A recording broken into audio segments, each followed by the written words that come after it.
तिरोड़ा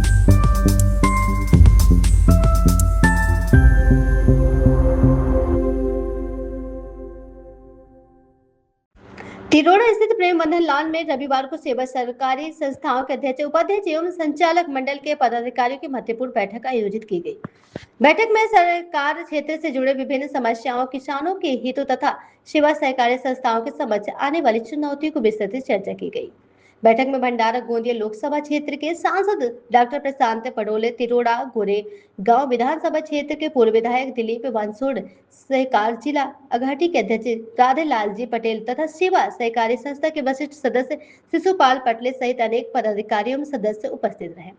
बैठक के दौरान सहकार क्षेत्र की वर्तमान स्थिति, संस्थाओं की समस्याओं तथा किसानों को अधिक प्रभावी ढंग से सेवाएं उपलब्ध कराने के संबंध में महत्वपूर्ण सुझाव रखे गए। विभिन्न सेवा सहकारी संस्थानों के अध्यक्ष, उपाध्यक्ष एवं संचालक मंडल के सदस्यों ने सक्रिय सहभागिता करते हुए अपने विचार रखे। कार्यक्रम की प्रस्तावना कृषि उपज मंडी समिति के संचालक रमेश टिम्हेकर ने रखी। बैठक में समाज बाजार समिति के संचालक ओम पटेल, लक्ष्मी नारायण जी दुबे, मदन पटेल जी पूर्व सभापति वाई कटरे, रमेश जी पटरे, गजानन बरापाटे, बबल दास, राम टेके, राकेश कुमार टिम्हेकर, विभिन्न मीडिया अध्यक्ष, कांग्रेस कमेटी तिरोड़ा मुकेश बोपचे, पत्रकार महेंद्र कन्नौजे, पत्रकार सहित अन्य गणमान्य उपस्थित थे। कार्यक्रम का संचालन सरपंच हितेंद्र बाब ने किया तथा आभार प्रदर्शन ओम पटेल ने माना है। पदाधिकारियों एवं सदस्यों की सहभागिता के साथ बैठक सफलतापूर्वक संपन्न हुई। म्हणण्याचं तात्पर्य आहे सेवा सहकारी संस्था एक जिवंत अशी चांगली कार्यरत असली सेवा सहकारी सोसायटीच्या संस्थेची जे मुद्दे म्हणजे कर्ज चे ह्या याच्याबद्दल तुमचं काय आहे? अहिल्याबाई होळकर याच्याबद्दल माहिती सर्व सविस्तर सांगा। आज तिरोडा येथे सेवा सहकारी संस्था एक संस्था नसून शेतकऱ्यांशी जुळलेली एक नाळ आहे, एक दुवा आहे। सेवा सहकारी संस्था, बँक आणि प्रशासन आणि महाराष्ट्रचा मुख्यमंत्री यांच्यामध्ये शेतकऱ्यांना लागणाऱ्या योजना असतील, त्याच्यामध्ये अहिल्याबाई होळकर योजना असेल, त्यांना अवजारं देण्याचं काम असेल, त्यांना ट्रॅक्टर देण्याचं काम असेल, याच्या व्यतिरिक्त खत पाणी, कर्ज वाटप, कर्ज देण्याचं काम, कर्ज वसुलीचं काम, शेतकऱ्यांना कसं समृद्ध होता येईल हे सेवा सहकारी संस्थेच्या माध्यमातून होत असते। परंतु आज अलीकडं पाहिला तर जिकडे तिकडे भ्रष्टाचार आहे, सेवा सहकारी संस्था बळकाडीस आलेल्या आहेत, मोळकळीस आलेल्या आहेत। बँकावर एकाचेच राज चालू आहे। बँक सुद्धा आज बंद होण्याच्या मार्ग, कोऑपरेटिव्ह बँक आहेत त्या बंद होण्याच्या मार्गावर आज आलेल्या आहेत। फायदा फक्त काही स्पेसिफिक लोकांनाच होतो, प्रत्येक शेतकऱ्याला याचा फायदा झाला पाहिजे। एकीकडे सरकार घोषणाचा वर्षाव करत असते, योजना काढत असते, पण त्याचा फायदा सामान्य शेतकऱ्याला शेवटच्या घटकापर्यंत मिळत नाही। कर्जमाफी असो, बोनस असो की कोणत्याही दुसऱ्या योजना असो, ह्या योजनाचा लाभ शेतकऱ्यांना होत नाही, फक्त काही स्पेसिफिक लोकांनाच याचा फायदा होते। एकीकडं आम्ही 6000 देतो म्हणून धिंडोरा ही सरकार पिटत असते, परंतु हजारो करोड रुपयेची माफी अदानी अंबानीची केली जाते, त्याच्याकडं त्याचा उदोदय सरकार का करत नाही आणि एवढी तफावत का, हा एक मोठा प्रश्न पडतोय। काल आम्ही छात्रों की गुंज राहुल गांधीच्या कार्यक्रमामध्ये गेलो असता तिथे एक गडचिरोलीची मुलगी, तिने आपली सगळी आत्मकथा तिथे सांगितली।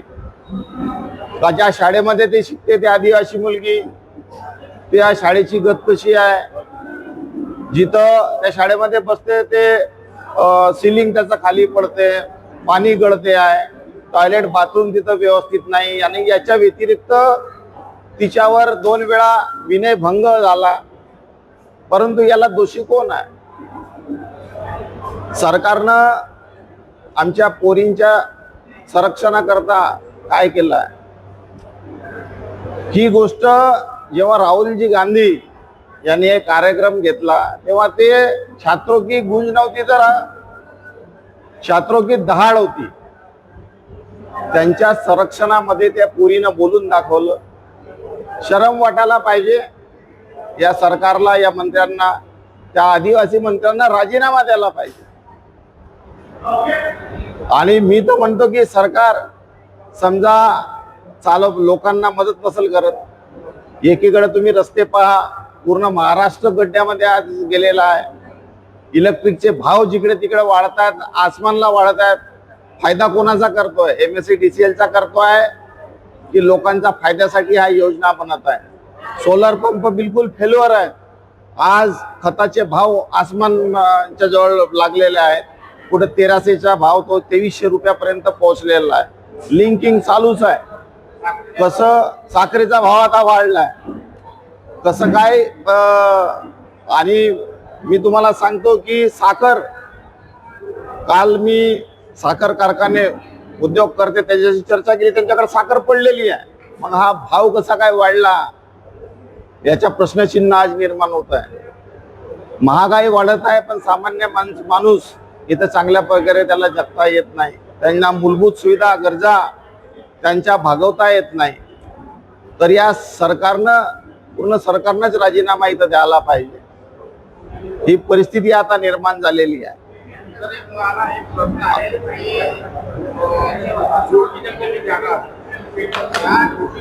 जागेवर एखादी झोका बांधला तर त्याच्या भोका पाडण्यात येतो. आणि मोठे मोठे जंगल आणि छोटी जंगलचे मोठे मोठे एरिया हे अदानी अंबानी सारख्या लोकांना देत आहे. त्याच्यावर काय भूमिका? सरकार कोणासाठी करताय? सामान्य माणसासाठी करताय.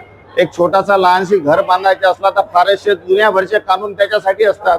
आणि किलोमीटर जमीन, पहाड, आपला राजस्व, मिनरल्स, मायनिंग हे सगळे मोठ्या अदानी अंबानीला दिले जाते. तेव्हा कुठं कायदे जातात? हे भ्रष्टाचारी सरकार आहे. मोठ्यांना मोठं करण्याचं काम आहे. पूर्ण देश विकण्याचं काम हे सरकार करत आहे. त्याच्यासाठी आपल्याला जागृत व्हावं लागेल. आपल्या हक्कासाठी आपल्याला लढावं लागेल. आताही वेळ हातातून गेली नाही. मी सगळ्या आपल्या भारतवासियांना मी विनंती करतो, महाराष्ट्राच्या लोकांना विनंती करतो, या सरकारला आता तडीपार करण्याचं काम येणाऱ्या काळामध्ये आपल्याला करावं लागणार आहे. तरी आपल्या हक्कासाठी आपल्याला लढावं आहे. आपल्याला घाबरण्याचं काम नाही. आमचे नेते राहुलजी गांधी आपल्या सोबत मध्ये आहेत.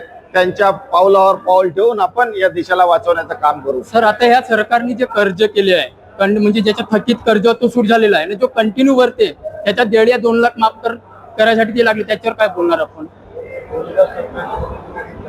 आज 2007 ते 2017 त्या शेतकऱ्यांचं काय भविष्य आहे? आणि एकीकडे तुम्ही म्हणता की आम्ही तुमच्याकडे कर्जमाफी करतो, मग तिकडे सरसकट कर्जमाफी करायला पाहिजे. कुठं तुम्ही खडगे आणि खुट्या लावण्याचं काम तुम्ही करतात. फक्त कर्जमाफी मोठ्यांची होते, अदानी अंबानीची होते, सामान्य लोकांची होत नाही. फक्त कागदावरचे आकडे आहेत, लोकांना फायदा होत नाही. लाडकी बहिणी जैसा योजना यांनी काढल्या आणि किती लाडक्या बहिणींचे आज नाव कपात करण्यात आले, किती नुकसान त्याला. आज वसुलीची गोष्ट करताय ते सरकार. विचार करा काय यांची मानसिकता आहे. हे लोकांना मदत करू शकत नाही. हे म्हणून यांना या सरकारतून यांनी राजीनामा द्यायला पाहिजे. चला घ्या. तुम्ही आता हे 2 महिने झाले, या 2 महिन्यामध्ये वेगवेगळे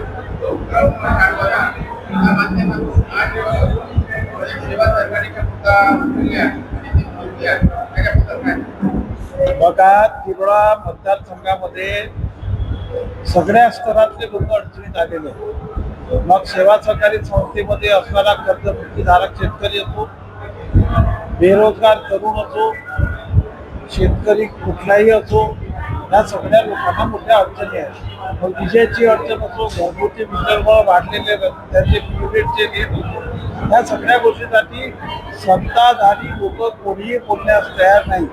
सामान्य लोकांना जावं कुठे? म्हणून सामान्य लोकांचे प्रश्न घेऊन आम्ही जे काही करतो आहोत काम, उपक्रम जे काही सुरुवात केलेलं आहे, त्याला आमच्या आदरणीय खासदार महोदयांचं अत्यंत मोलाचं सहकार्य असतं. जेणेकरून सरकारच्या लक्षात या बाबी आणून सर्वसामान्य जनतेला मदत करावी ही भूमिका आमची आहे. आणि ते सातत्यानं करत जाऊ एवढंच आपल्याला सांगतो. अजून एक मुद्दा आहे, आपल्या वळेगाव खातून आहे, त्या खातूनची मोठा मैदान होता. तो मैदान एक गाव लेवलवर होता. मी आधी जंगलमध्ये गेला आणि आता फॉरेस्ट डिपार्टमेंटला देण्यात आला आहे. बघा, सगळ्यात मोठी चूक आहे ग्रामपंचायतीची. ग्रामपंचायतीने पहिल्यांदा सामाजिक वनीकरणाला हे सगळी जागा दिली. सामाजिक वनीकरणाने ग्रामपंचायतच्या नावाखाली झाडं लावून ते ग्रामपंचायतला हँडओव्हर करायला पाहिजे होती. पण ती झाडं मोठी झाल्यामुळे ती आता फॉरेस्ट म्हणतो, आंतरजंगल, आणि म्हणून ते फॉरेस्ट आपल्याकडे हस्तांतरित करतो. ऍक्च्युअली जर विचार केला तर हा चुकीचा निर्णय आहे. ज्या ज्या ठिकाणी सामाजिक वनीकरणाने जे काही उपक्रम झाडं लावण्याचे केले आणि त्यांनी मोठे झाले असतील तरी तो ग्रामपंचायतीला हस्तांतरित करायला पाहिजे. ते करत नाही आणि म्हणून अशा पद्धतीचे जे काही प्रश्न असतील ते तुम्ही आमच्याकडे लक्षात आणून द्या. आम्ही त्याच्यावर आंदोलन करू आणि पुढे जाऊ. थँक्यू.